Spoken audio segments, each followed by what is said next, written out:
Hey there, and welcome back. This is What It's Like, and I'm Tiffany. So today I felt the absolute spiritual inspiration to do a very passionate and emotionally charged video today. And I have gone through and I have only edited a little bit just to take out little bits here and there. But I want to let you know that it's a bit of a trigger warning. What are the triggers? I don't know. I speak a lot about depression, and I speak a lot about, the hardships of life and what life brings to us. So if that in any way, I just want to let you know that is the content that you're about to watch. I also want to let you know that for some reason, I was not aware until after I went in to look at the content that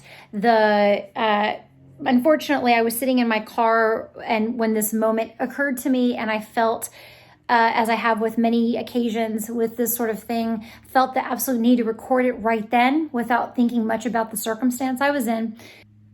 And unfortunately, my car was running and there is a hum. So I have worked absolutely my best. I am not a expert pro level audio engineer. So I want to let you know that I did my absolute best to remove that hum. It is still there to some extent. In the beginning, especially, I did remove some of the content that had the worst of it. But it does eventually go away after about a minute or two. So I wanted to let you know about that. If you turn the volume down, it should reduce it to a manageable level if it does really bother you.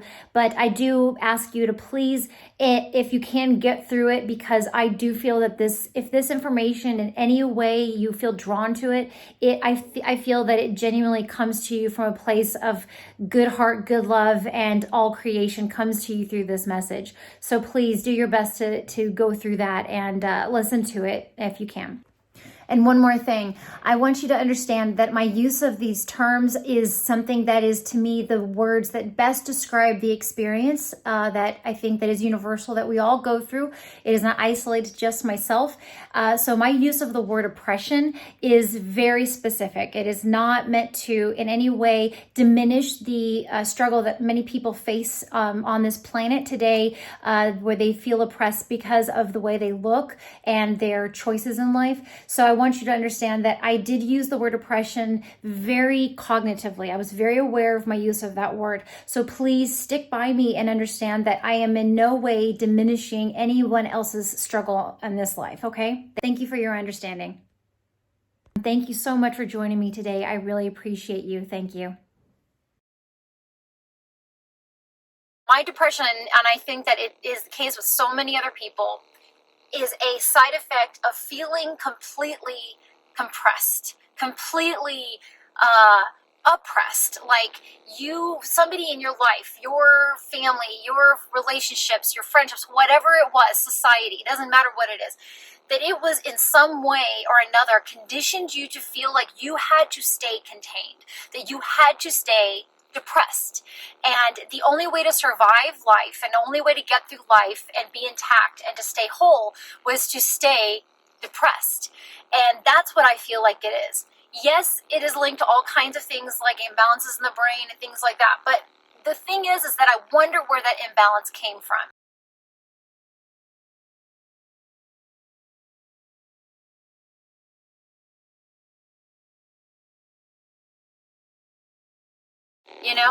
And that if you look through your family history, you might see that there is a pattern of depression. And that is completely true. But you know what? I feel like strongly, because this is something that I had to watch my mother go through when I was growing up, and I didn't suffer from depression at all until major life started to happen to me, and then I started to have depressive episodes. So my depression was a direct correlation to life events. Makes a lot of sense. Being depressed after a major death in your family, being depressed after major life events, absolutely makes timeliness, it makes sense.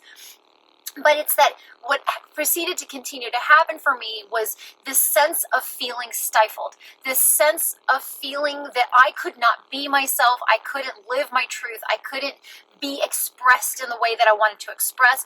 And I never had a problem with that growing up. I never once felt like I needed to stifle myself. It wasn't until I reached a full-fledged adulthood that I really began to notice this sense of my own oppression. And so what I decided to do in that experience was, instead of accepting what I felt life had given me, people had given me, the world around me had given me, was instead to say, all of you, all of that. I'm done. I'm not doing that anymore. It took for me, because my anger and my trauma in my life has expressed itself through anger, aggression, and hostility, was I needed to first allow the anger to exist. And so I allowed myself to vocalize that anger however it wanted to come out. And it was sudden. It was scary. I was even afraid of myself, but I just started to do it. And what I want to have everybody live their lives as openly and as free as possible, as long as it's not harming anybody. Like, it's, it's all about living your truest self, right? So if I allowed myself to do that, if I was saying this to everybody else and not doing it myself, right, I'm living hypocritically. So I began to exhibit that anger, that aggression, that frustration, that disappointment, that just the sense of just completely disappointment in the state of things, okay? Whatever that is, whatever that thing is, whatever that justice I felt was unmet, whatever that need I felt was not being addressed. So I started to do that for myself. I started to address those needs, whatever they were. I started to say those things, whatever came up. And I started to notice I felt better. Little bit by little bit. And it wasn't perfect, and it didn't go just, straight up. It was like stair-stepping, and I just kept doing it, and I just keep doing it. And what I'm finding is that I'm able to express my issue, my anger, my problem with the something, the thing, the person, the place, the whatever it is, in a much more effective manner, meaning I can get the message across without it being automatically defensive in response. The situation, the person, the place, the thing being defensive in response. I'm finding courage to do things that I previously had a really hard time doing, and it's baby steps, for sure, baby steps. And you know what? The other thing is that I've started to accept that there are things that I don't want to do. I don't want to go there. I don't want to do this. I don't want to do that. And a lot of my depression was hinged around this stifling of my actual true self. So I'm sending this message out into the world to let you know that no more. Don't do it anymore. Stop it right now. Do whatever it is that you can do to help yourself with that, because we all deserve our voice. We all deserve to respect ourselves first and foremost above everything and everyone. It does not matter who is in our lives telling us we have to meet their need. It is ours. And so we have to speak up, because there is no person on the planet who is dealing with depression that is not a good person deep down inside. We are probably the most sensitive of humans, the ones that struggle with depression. And anxiety, unfortunately, becomes the other side of it, because I feel like anxiety shows up first because it's this feeling of the oppression, and you're not sure what's going on, and you feel so overwhelmed by what you're feeling that you can't deal with the compression that's occurring around you. And I woke up this morning, and all of a sudden I was like, because yesterday was hard, I was having physical symptoms of whatever was going on with me, and I was really upset by that. I was like, God, I've made so much progress. Why is this, why another day of feeling completely knocked down and dragged through the dirt, and I can't function, and it's like my body's shutting down on me, and I don't know why. And I woke up this morning, and I addressed, it was allergies.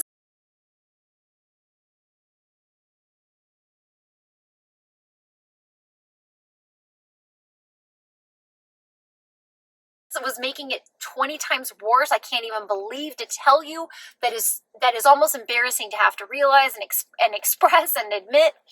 But I woke up this morning, and I was the second that the light opened up in my brain and I was able to finally feel relief, I realized that all the effort I've been making was worthwhile.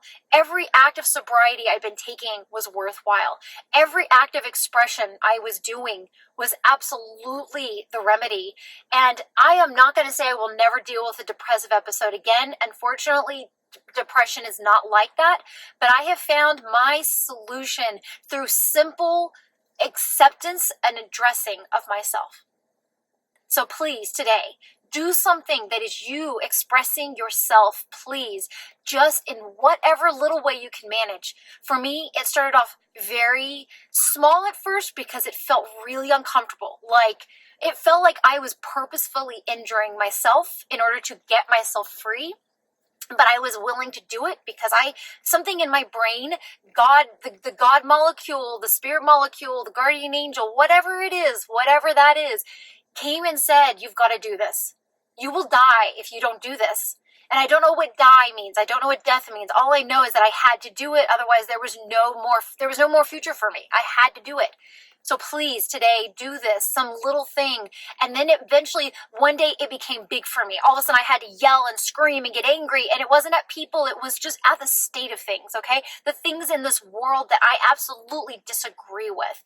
And I want you to do that. I want you to find where your voice can be loud and big, or however it needs to be for you, and do it. Do it now. Do it today. Do it every day. And don't stop, okay? Big hug, lots of love.